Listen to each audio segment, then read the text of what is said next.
Ya, baik. Bismillahirrahmanirrahim. Assalamualaikum warahmatullahi wabarakatuh. Selamat pagi, salam sejahtera untuk kita semua. Yang saya hormati Ibu Deputi 3 Badan POM, Ibu Rita Endang, dan Ibu Direktur MPU, Ibu Emma Setiawati, dan Ibu Bapak sekalian yang saya cintai dan banggakan. Pada kesempatan pagi ini, sebagaimana tadi disampaikan bahwa ini adalah rangkaian melaksanakan Hari Pangan Dunia dan bentuk komitmen Badan POM untuk melakukan pembinaan ke UMKM. Di pagi ini saya akan paparkan materi tentang registrasi tadi disampaikan Bu Fitri. Selama ini yang diketahui adalah proses registrasi di Badan POM mahal, susah, lama, ribet, dan sebagainya. Dan kesempatan pagi ini alhamdulillah diberi waktu untuk menyampaikan bagaimana sih proses registrasi di Badan POM. Oh ya, saya belum memperkenalkan diri, saya Anisha, Direktur Registrasi Pangan Badan POM. Saya akan share screen ya, Bu Fitri, materi yang akan saya sampaikan. Silakan Bu. Apakah sudah terlihat? Sudah Bu. Sudah ya, saya slideshow, oke. Pada kesempatan yang baik ini saya akan paparkan tentang bagaimana sih proses izin edar di Badan POM gitu ya. Nah, nanti mungkin akan banyak sekali pertanyaan, apa bedanya Badan POM dengan yang diterbitkan oleh Dinas Kesehatan gitu ya. Terus juga apa keuntungannya punya izin edar gitu. Dan yang paling penting adalah bagaimana cara memperolehnya gitu ya. Persyaratannya apa, alurnya bagaimana, biayanya seperti apa, dan itu akan saya sampaikan juga. Dan yang terakhir juga akan kami sampaikan dukungan nyata Badan POM untuk mendukung UMKM itu seperti apa dalam rangka proses registrasi ini. Baik, kita bergerak ke pendahuluan.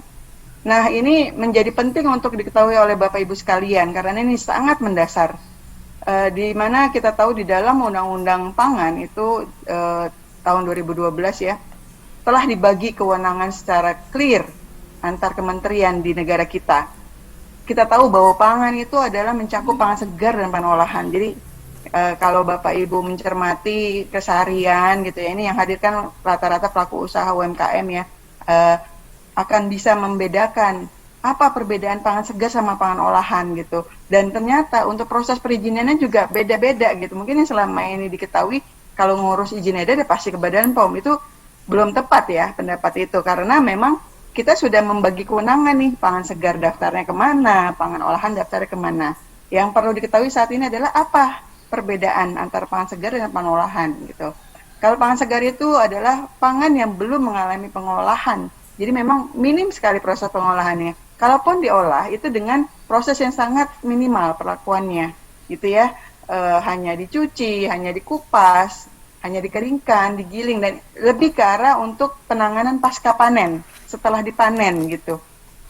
Nah, sementara untuk pangan olahan itu adalah pangan makanan atau minuman ya, jadi dua bentuk nih, makanan atau minuman yang sudah mengalami proses pengolahan dengan menggunakan cara tertentu dan bisa menggunakan bahan tambahan pangan gitu. Jadi memang pangan olahan itu sudah diolah lebih lanjut sehingga pangan itu siap untuk dimakan, siap untuk diolah dan sebagainya. Jadi belum berupa tidak berupa pangan segar. Nah, nanti akan ada contoh-contoh yang lebih clear. Nah, kaitan dengan izin edar bagaimana?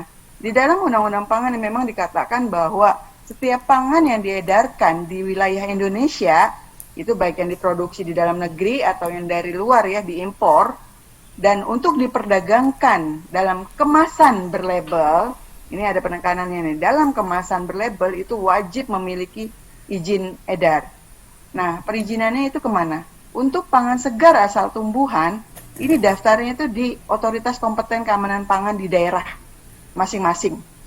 Itu ya. Jadi kalau yang berlokasi di daerah Jawa Barat, ngurusnya di OKKPD di daerah Jawa Baratnya gitu. Nah, untuk pangan segar asal hewan, ini juga perizinannya itu dalam bentuk nomor registrasi ya, yang akan dikelola oleh Kementerian Pertanian gitu. Nah, satu lagi yang masuk kategori pangan segar adalah pangan segar asal ikan.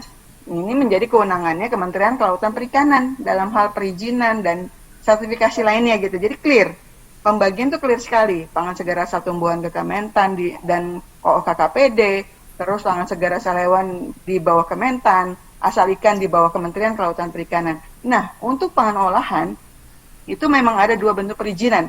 yang mungkin selama ini Bapak Ibu sudah mengetahuinya gitu ya. Ada izin edar dari Badan POM dan ada izin edar dari Dinas Kesehatan atau PTSP di setempat gitu ya, dalam bentuk SPP IRT. SPP IRT itu apa? Sertifikat Produksi Pangan Industri Rumah Tangga. Jadi untuk pangan olahan ada 2 jenis perizinan gitu. Mungkin nanti akan ada pertanyaan lagi, bedanya apa PIRT sama MD Badan POM, nanti akan saya jelaskan. Nah, ini contoh produknya. Tadi kan baru jelasin secara definisi gitu ya. Contoh produknya apa? Bentuk nyatanya. Contoh nih, pangan segar asal tumbuhan itu saya ambil contoh adalah biji lada. Gitu ya. Terus beras. Itu semua adalah bentuk-bentuk pangan segar asal tumbuhan. Kalau asal hewan seperti apa contohnya? Ini saya beri contoh ada madu murni. Sementara saat ini kan madu sudah banyak sekali yang dikombinasi dengan ginseng lah, dengan habatus sauda dan sebagainya. Tapi yang dimasukkan sebagai pangan segar asal hewan itu adalah madu murni yang tidak ditambahkan dengan bahan apapun. Ini masuk kategori pangan segar asal hewan. Yang berikutnya contoh pangan segar asal ikan itu adalah misalkan tuna giling beku gitu ya, surimi beku dan sebagainya yang masih memang hanya diproses dengan pembekuan. Nah, untuk pangan segar yang dibekukan ya, pangan segar ikan. Nah, sementara untuk pangan olahan ini mencakup banyak sekali. Nanti akan saya lebih jelaskan. Seluruh pangan olahan itu di dalam proses perizinannya itu nanti kaitannya ke pangan industri rumah tangga dan Badan POM.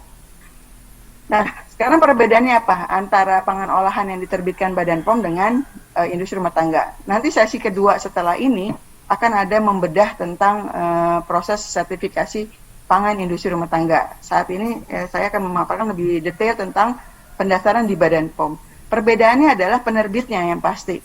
Kalau industri rumah tangga diterbitkan oleh Dinas Kesehatan yang saat ini mungkin sudah berkolaborasi ya atau di bawah PTSP gitu ya di daerah masing-masing di kabupaten kota.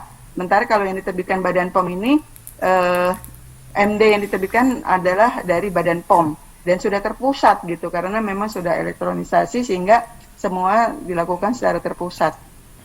Dalam bentuk izin edar Badan POM RI MD. Ini untuk dalam negeri ya. Sementara kalau dari impor itu Badan POM RI ML. Jadi silakan Bapak Ibu mencermati produk-produk yang ada di depan, mungkin yang ada yang terkemas dicermati nomor izin edarnya. Kalau dari Badan POM seperti ini identitasnya, MD dan ML untuk yang produk luar negerinya. Nah, perbedaannya apa antara pangan industri rumah tangga dengan pangan olahan yang diterbitkan oleh Badan POM? Yang pertama, ini perlu dicatat. Yang pertama adalah tempat usahanya. Ada di mana? Di rumah atau sudah terpisah gitu. Itu yang membedakan antara industri rumah tangga dengan yang diterbitkan Badan POM. Di rumah ini maknanya satu dapur ya dengan rumah tinggal. Terus apa lagi? Pangannya, jenis pangannya, karena yang boleh didaftarkan sebagai industri rumah tangga itu pangan-pangan yang resikonya rendah. Pangan-pangan yang bentuknya kering-kering gitu ya, yang kita tahu potensi terjadinya kontaminasi karena media tumbuh mikrobanya kecil gitu. Yang kering-kering, apa contohnya nanti ada di slide berikutnya. Keripik dan sebagainya nanti ada. Jadi intinya pembedanya adalah lokasi produksi sama jenis pangannya. 2 itu penentu. Nah, untuk yang industri rumah tangga itu sudah diatur dalam peraturan Badan POM nomor 22 tahun 2018 tentang pedoman pemberian sertifikat produksi pangan industri rumah tangga itu clear sekali. Disebutkan jenis pangan yang bisa, yang boleh diproduksi oleh industri rumah tangga. Kalau tidak ada di situ berarti harus daftarnya di Badan POM gitu. Jadi penentunya adalah jenis pangan dan lokasinya.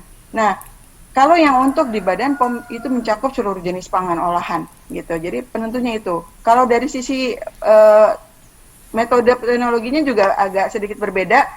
Kalau yang di Badan POM itu bisa dengan metode manual, otomatis, dengan semi otomatis atau yang canggih sekalipun menggunakan teknologi tertentu gitu ya. Sementara kalau yang di industri rumah tangga hanya diproduksi secara manual dan semi otomatis. Nah, yang jadi pertanyaan seringkali, saya nggak ada di dalam listing pangan industri rumah tangga Bu, tapi saya masih satu dapur. Nah itu yang harus dicariin solusi, harus terpisah dari dapur. Makna terpisah jangan dibikin rumit. Bisa jadi hanya satu ruangan yang didedikasikan secara khusus, tidak terkontaminasi dengan lingkungan rumah gitu ya. Jadi memang itu buat sarana produksi itu gitu. Satu ruangan yang khusus saja dibuat. Mungkin garasinya didesain rapi dan memenuhi cara produksi pengolahan yang baik sehingga bisa dipakai untuk memproduksi pangan yang akan dijual gitu. Nah itu jadi menyikapinya jangan menjadi sulit gitu ya. Yang ini mungkin yang dirasa oleh para UMKM selama ini. Nah, untuk jenis pangannya, apa saja yang bisa di industri rumah tangga, saya tidak akan membedah secara detail, tapi nanti di sesi kedua mungkin akan dipaparkan secara detail. Intinya ada jenis pangannya tertentu dan itu produknya produk-produk kering. Oleh karena itu, untuk yang minuman siap konsumsi atau ready to drink, itu tidak bisa diproduksi oleh industri rumah tangga. Kalau tidak ada di dalam listing ini, berarti harus didaftarkannya di Badan POM. Itu simpelnya ya, untuk membedakan antara industri rumah tangga dengan yang di Badan POM. Ini saya berikan contoh-contohnya yang untuk industri rumah tangga apa saja. Detailnya saya juga ada di slide, nanti di peraturan juga ada ya, silakan dipelajari. Produk Bapak Ibu masuk nggak nih kriteria ini supaya jadi clear. Oh berarti saya cukup nih daftar sebagai PIRT saja karena saya ada di listing ini dan saya produksinya masih satu dapur dengan rumah seperti itu. Jadi bisa menyimpulkan sendiri produk yang dihasilkan oleh Bapak Ibu sekalian harus daftar kemana. Demikian terus saya akan fokus kepada izin edar Badan POM. Ini sedikit saya highlight bahwa Badan POM punya peranan dalam melakukan pengawasan ya. Dari mulai pre-market sebelum produk diedarkan sampai post-market setelah produk diedarkan. Ya, nah, salah satu tugas di dalam pre-market adalah melakukan proses evaluasi sebelum produk beredar. Ini ada amanahnya dari Undang-Undang Pangan tadi dan ada peraturan teknis yang menjelaskan secara lebih rinci. Jadi memang merefer tadi pernyataan di awal bahwa semua produk beredar di masyarakat harus punya izin edar untuk pangan olahan terkemas dan berlabel. Nah, pada saat dievaluasi di Badan POM itu kami memperhatikan sekali kriteria atau parameter aspek keamanannya, aspek mutunya, aspek gizinya, termasuk labelnya. Benar nggak? Misleading nggak buat konsumen? Karena ini adalah bentuk yang harus dikawal penjaminannya oleh siapapun. Tadi Bu Deputi sampaikan bahwa keamanan pangan itu adalah tanggung jawab bersama, termasuk pelaku usaha, pemerintah, termasuk konsumen itu sendiri. Masing-masing punya peranan. Nah, di dalam peranannya di pemerintah kami mengawal ini. Karena ini kalau sampai terlampaui aspek keamanan bisa berdampak terhadap kesehatan konsumen. Kita termasuk di dalamnya sebagai konsumen. Bisa efeknya langsung bisa terjadi diare atau bisa jangka panjang, kanker dan sebagainya gitu ya. Jadi aspek keamanan diperhatikan. Keamanan itu apa sih? Kaitannya kecemaran. Produknya ada tercemar nggak sih sama cemaran fisik? Fisik itu contoh sederhana adalah misalkan streples saja, gitu ya. Atau mikroba. Mikroba itu ya bakteri yang bisa menimbulkan penyakit terhadap tubuh kita. Jadi aspek ini yang kita cermati. Cemaran mikrobanya gimana? Kimianya gimana? Kimia itu yang kita cermati juga antara lain cemaran logam gitu ya. Kandungan arsennya, timbal dan sebagainya. Jadi aspek cemaran yang bisa berpotensi membahayakan kesehatan konsumen. Juga terhadap penggunaan bahan tambahan pangan. Jadi bahan tambahan pangan misalkan pengawet gitu ya, pakai pengawet benzoat. Itu sebenarnya bukan barang yang dilarang, dibolehkan secara teknologi pangan. Tapi itu dicermati penggunaannya. Batas maksimumnya terlampaui enggak? Karena kalau sampai terlampaui itu bisa membahayakan kesehatan. Jadi kita cermati itu. Gitu ya. Jadi yang dicermati di Badan POM aspek keamanan yang pertama. Yang kedua, aspek mutunya. Mutu ini penting karena ini adalah kesesuaian produk yang dikonsumsi konsumen gitu ya. Misal nih jualan bakso, isi dagingnya berapa sih? Isinya jangan-jangan aci semua. Itu nggak bisa dikategorikan sebagai namanya bakso daging gitu ya. Karena yang namanya bakso daging, kadar dagingnya dipersyaratkan harus lebih dari sama dengan 45%. Itu syarat mutu yang kita kawal juga. Karakteristik pangannya harus sesuai, jangan sampai jualan bakso daging bilangnya tapi isinya aci semua. Itu kan pembohongan publik gitu ya. Itu yang perlu dikawal terkait parameter mutu contohnya. Parameter gizi juga penting, apalagi kita tahu pangan itu menyumbang penyakit tidak menular terbesar. Diabetes, jantung, dan sebagainya. Nah ini kita perhatikan lewat informasi nilai gizi yang tercantum di label. Ini penting karena sekarang ini trennya kita sudah mulai berupaya mengkonsumsi makanan sehat. Gitu ya, untuk mempanjang umur hidup dan sebagainya. Dan satu lagi yang kami kawal di dalam proses izin edar ini adalah pencantuman klaim.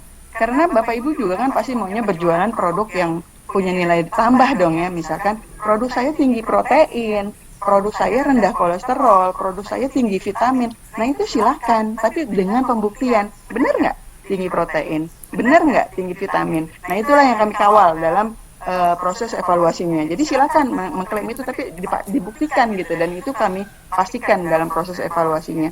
Label menjadi penting karena label ini adalah informasi yang pertama dibaca oleh konsumen gitu. Jadi label ini ada ketentuannya, nggak bisa seenaknya gitu ya mengobati, apalagi pangan ya, nggak bisa mengobati. Itu benar-benar tuh kami kawal sekali pelabelan, karena ini adalah informasi penting yang harus diketahui oleh konsumen dan jangan sampai misleading.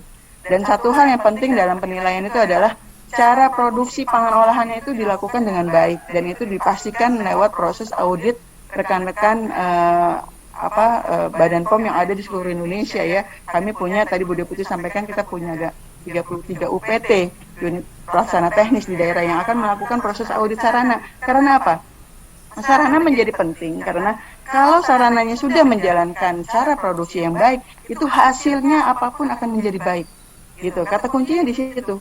Prosesnya bagus, hasil outputnya juga yang dihasilkan dari proses itu juga bagus gitu. Jadi menjadi persyaratan. Ini semua demi untuk konsumen, dan kita termasuk sebagai konsumen di dalamnya. Nah, izin edar Badan POM itu masa berlakunya 5 tahun. Dan di dalam penerbitannya itu ada 12 digit yang nanti akan dicantumkan di label Bapak Ibu sekalian. Jadi nanti ada tulisannya BPOM RIMD, nomornya disebutin tuh ada 12 digit. Nah, 12 digit itu punya makna di tiap rangkaian angkanya. Jenis kemasannya, lokasinya di mana, perusahaannya apa, itu punya spesifikasi, dan itu by system diterbitkan, sehingga jangan sekali-kali memasukkan nomor izin edar karena akan sangat mudah diketahui legalannya. Demikian, dan saya mau menyampaikan apa sih yang wajib didaftarkan di Badan POM. Tadi Bu Deputi juga sampaikan lagi rame frozen. Nah, ini bagaimana sikap Badan POM?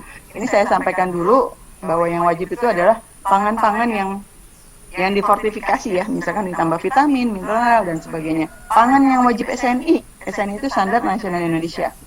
Itu ada pemerintah menetapkan yang wajib karena memang ada concern paparan yang tinggi, ada penambahan fortifikan, contohnya misalkan air minum dalam kemasan itu SNI wajib, harus daftar di Badan POM.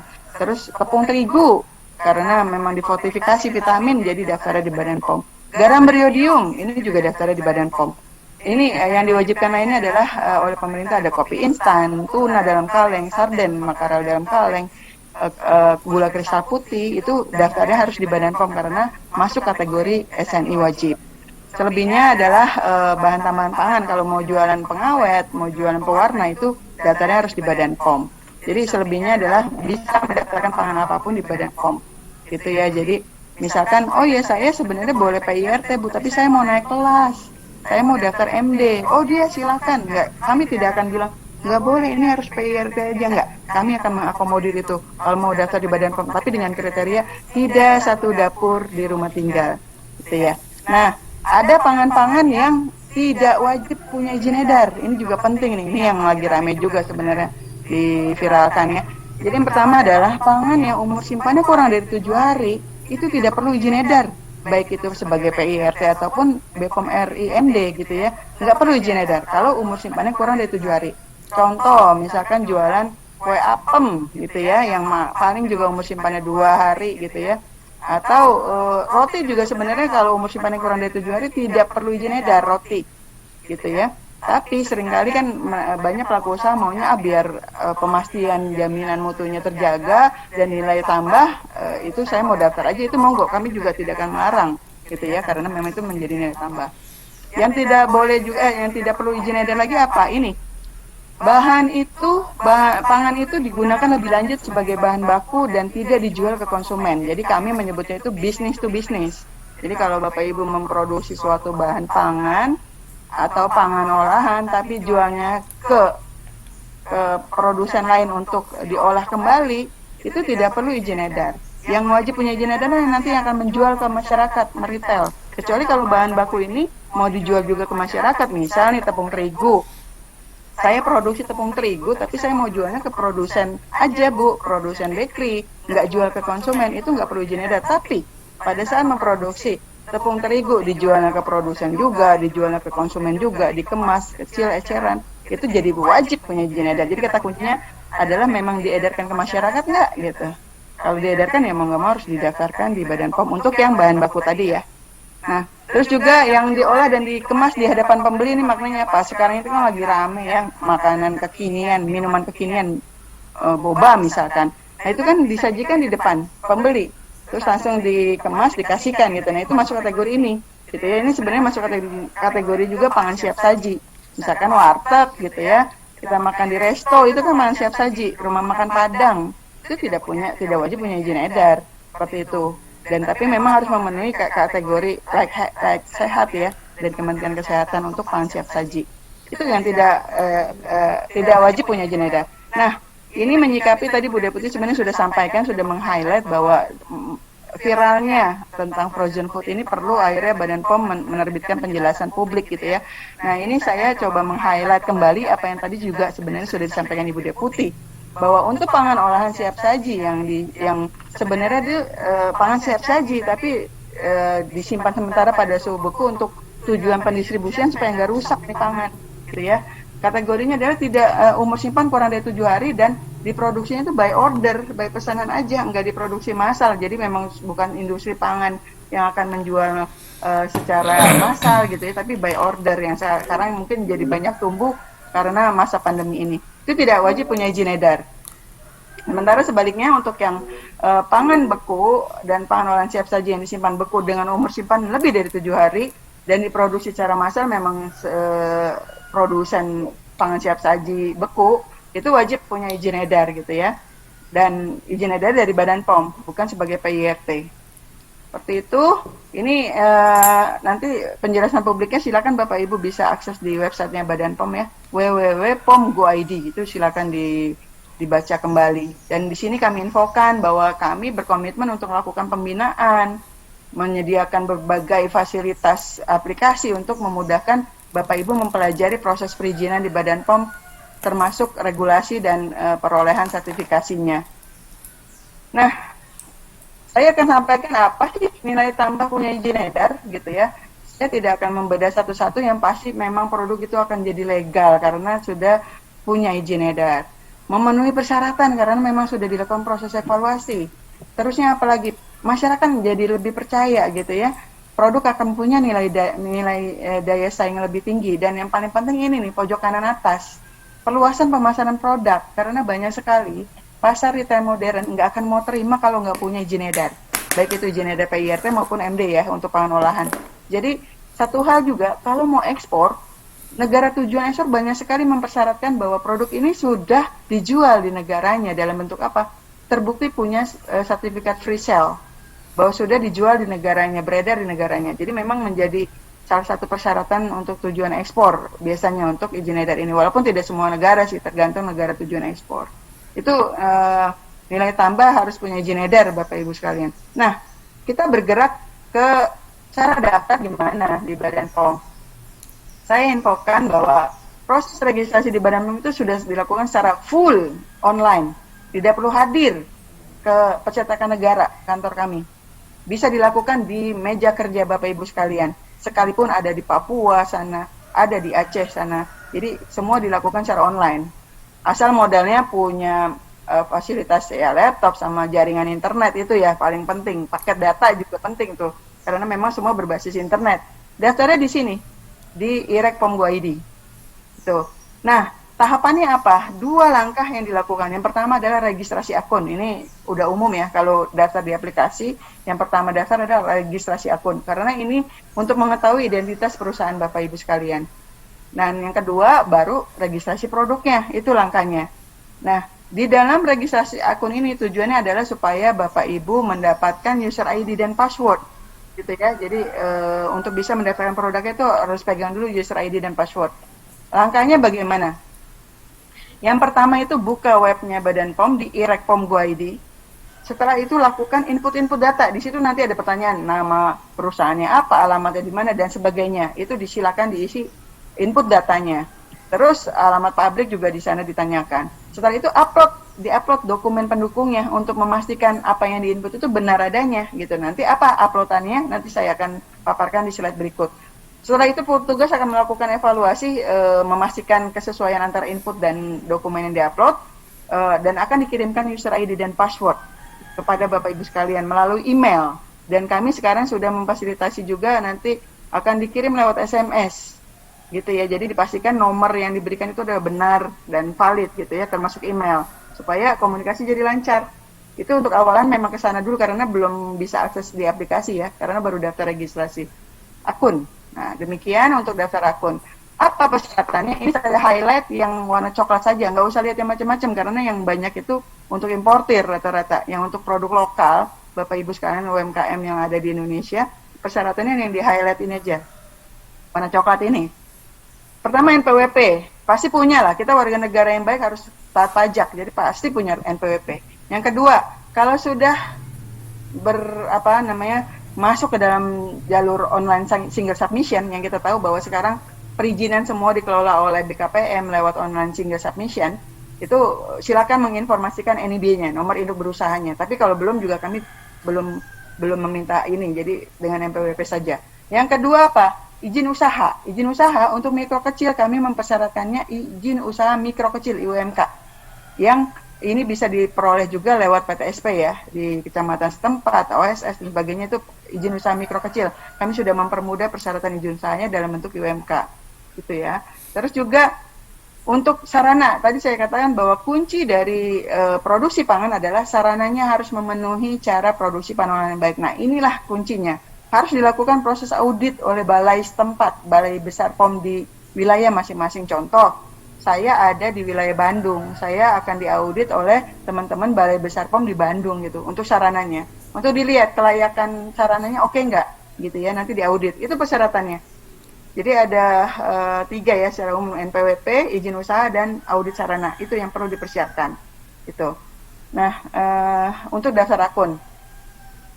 Selanjutnya, setelah daftar akun, dapat user ID dan password, baru daftar produk. Nah, daftar produk ini, kami mengenal ada 3 jenis proses pendaftaran produk. Yang pertama, registrasi baru untuk pemula yang belum punya izin edar.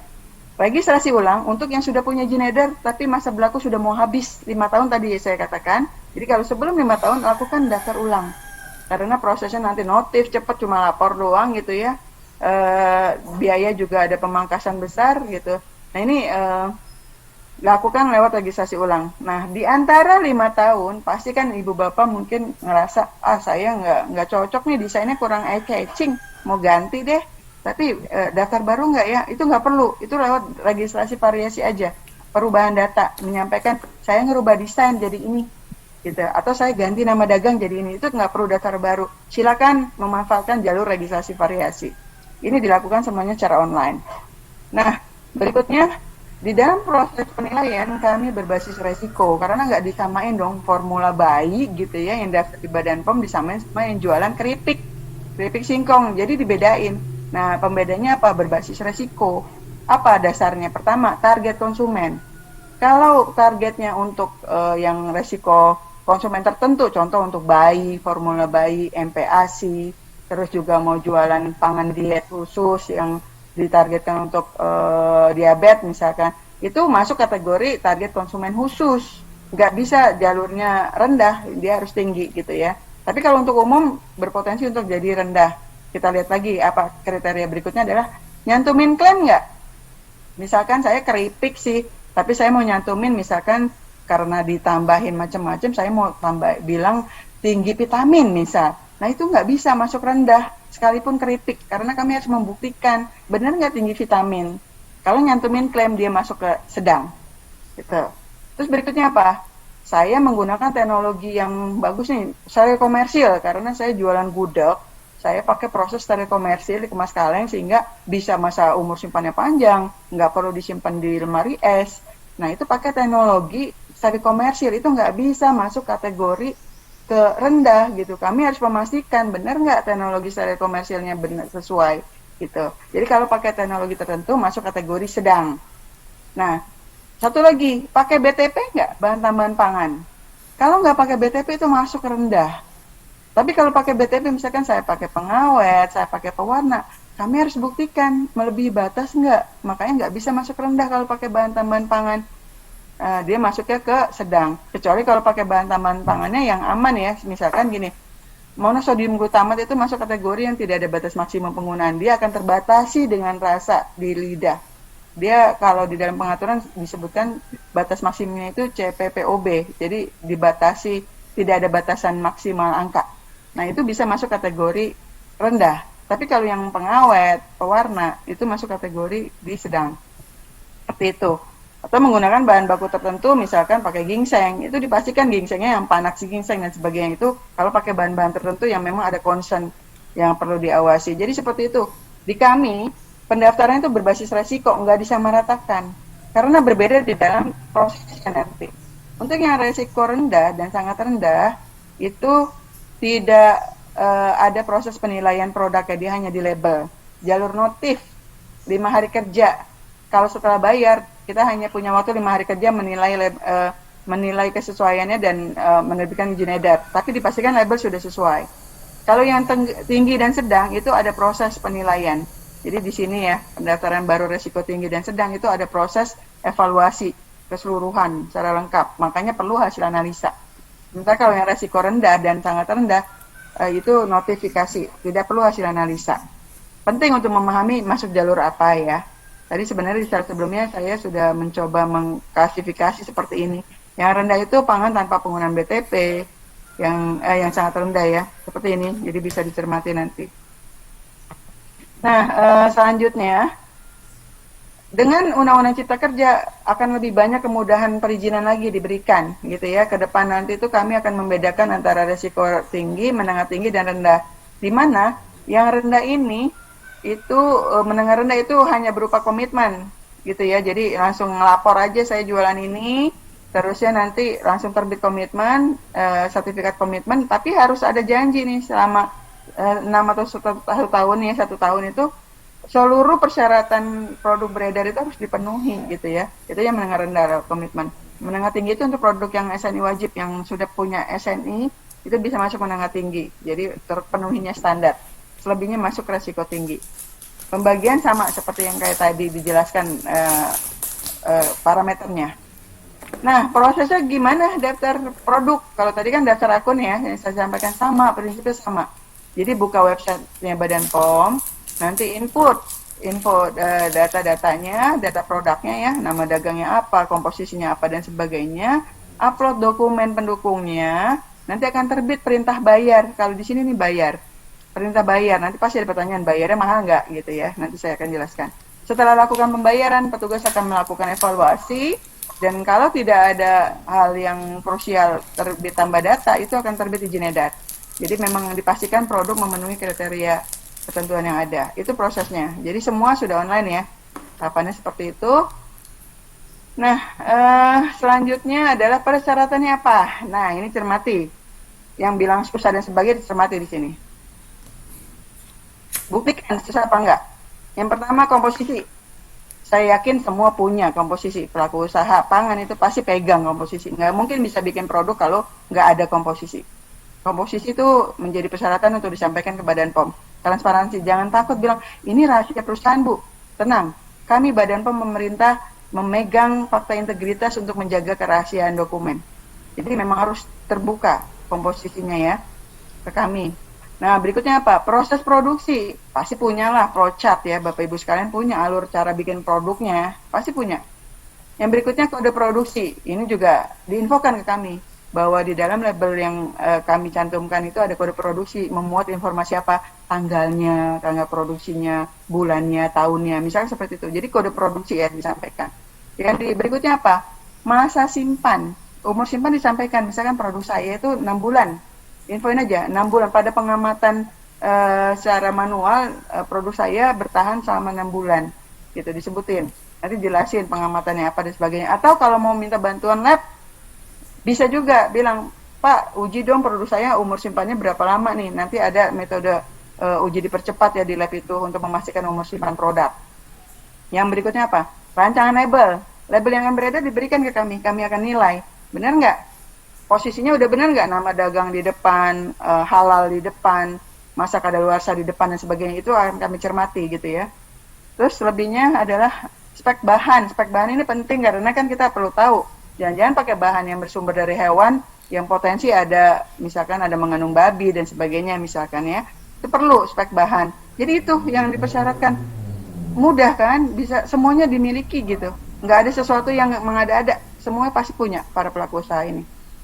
Itu. Nah, hasil analisa itu tergantung resiko produk. Kalau yang sedang dan tinggi itu kami minta hasil analisa produknya ya. Hasil analisa cemaran mikro, logam gitu yang kami minta.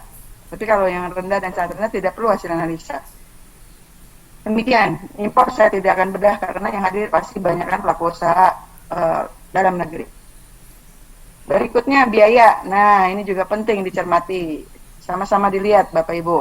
Ini beda-beda tergantung jenis pangannya. Saya ambil contoh keripik. Saya bikin keripik singkong, Bu. Saya bayarnya berapa ya? Keripik singkong itu masuk kategori di makanan ringan siap santap. Kategori 15. Bayarnya 300.000 untuk daftar di Badan POM. Nanti kalau mau daftar ulang bayarnya 200.000. Nah, ini kita berbeda-beda tarifnya sesuai dengan jenis pangan. Kalau untuk yang produk berklaim, untuk formula bayi, MPASI itu di 3 juta bayarnya. Nah, untuk UMKM saat ini kami diskon 50% tapi ke depan akan jadi 0 rupiah kalau Bapak Ibu masuk kategori usaha mikro kecil. Gitu. Ini bentuk komitmen Undang-Undang Cipta Kerja bahwa mendukung UMKM untuk berdaya saing, salah satunya digratiskan biaya perizinan. Salah satunya di Badan POM. Saat ini masih 50% karena masih dalam penggodokan ke Kementerian Keuangan untuk yang tarif 0 rupiah. 0 rupiah. Itu 50%. Jadi keripik singkong, jadi daftarnya jadi 150.000 ya Ibu Bapak sekalian. Dari 300 di diskon 50%. Ya, metode pembayaran kita fasilitasi dengan berbagai cara. Cara online, langsung ke teller banknya di semua bank. Lewat ATM, lewat M-Banking, lewat gesek, edisi ya, Electronic Data Capture itu gesek kita yang gesek. Lewat Tokopedia, lewat Bukalapak, itu sudah kami fasilitasi metode pembayaran dengan berbagai cara. Dan ini otomatis mengalir ke kas negara, gitu ya. Dan otomatis dalam sistem akan terinfo bahwa si A sudah bayar. Bola dilempar ke petugas untuk dilakukan proses evaluasi. Nah, setelah proses evaluasi selesai, nanti kami akan terbitkan sertifikat izin edar ini seperti ini contohnya ya. Nanti ada identitas produknya ya Bapak Ibu sekalian. Dan ada label yang disetujui petugas yang sudah dilakukan penilaian. Kalau masih salah-salah pasti akan ada terbit tambahan data. Perbaiki label. Inilah itulah karena harus sesuai dengan ketentuan gitu ya. Nah, label yang sudah dinilai akan ada tanda tangan petugas bahwa ini sudah oke. Dan ini bisa yang akan dicetak gitu ya. Satu hal di Badan POM sekarang ini sudah mewajibkan mencantumkan 2D barcode. Ini di pojok kanan ini nih. Di tengah-tengah kanan ini saya lingkarin. Ini 2D barcode itu adalah untuk memudahkan masyarakat konsumen melihat legalitas produk Bapak Ibu sekalian. Jadi kalau di-scan dengan BPOM Mobile itu akan muncul identitas produk Bapak Ibu sekalian di HP para konsumen gitu ya. Lewat BPOM Mobile sudah legal. Jadi nggak perlu buka website Badan POM, jadi dengan mudah lewat genggaman tangan. Ini contoh label yang ideal ya, maksudnya posisi nama dagang di mana, di depan. Ini bukan berarti di atas sih, ini contoh aja.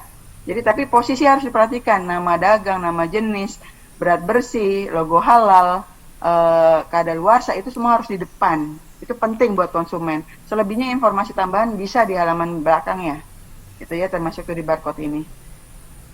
Nah, apa dukungan ini tadi Bu Deputi sudah banyak menyampaikan. Intinya kami di Badan POM berkomitmen untuk mendukung para UMKM. Salah satunya rangkaian acara hari ini. Gitu ya, termasuk nanti pelaku usaha frozen food yang memang jadi wajib punya izin edar, kami siap akan lakukan proses pendukungan. Nah, ini salah satu bentuk program jemput bola kami dalam proses registrasi. Kami punya coaching klinik, di mana bagi UMKM yang sudah punya dapat rekomendasi cara produksi dari balai tadi yang saya sampaikan, itu nanti bisa akan langsung kami tangkap untuk didampingi dari awal proses registrasi produknya sampai jadi izin edar untuk UMKM, istilahnya coaching klinik. Sementara kami juga punya kegiatan BIMTEK dan DES registrasi di seluruh provinsi, bekerja sama dengan balai-balai setempat dan loka untuk melakukan pendampingan proses registrasi di daerah. Sekarang dengan konsep pandemi ini kita lakukan lewat hybrid, ada yang luring dan daring. Jadi kami walaupun di Jakarta tetap bisa melayani Bapak Ibu sekalian yang ada di daerah seluruh Indonesia. Dan satu, kami punya aplikasi rumah informasi yang bisa diakses. Jadi Bapak Ibu sekalian setelah mendengarkan paparan saya, penasaran pengen coba-coba, buka aplikasi ini. Bisa simulasi cara daftar gimana. Nanti kami ada pendampingan mengarahkan produknya jadi daftarnya kemana, ke PIRT apa ke Badan POM atau harus ke kementerian lain gitu, itu ada di menu aplikasi ini, registrasi ini, yang warna hijau. Nah, untuk simulasinya silakan diakses di bawah. Simulasi IREK itu nanti akan dilihat layaknya kita lagi daftar di aplikasi. Jadi ngerasain benar inputnya apa dan sebagainya itu lewat simulasi ini. Silakan diakses lewat ini ya. Nih, HTTP dan seterusnya yang di pojok kanan bawah.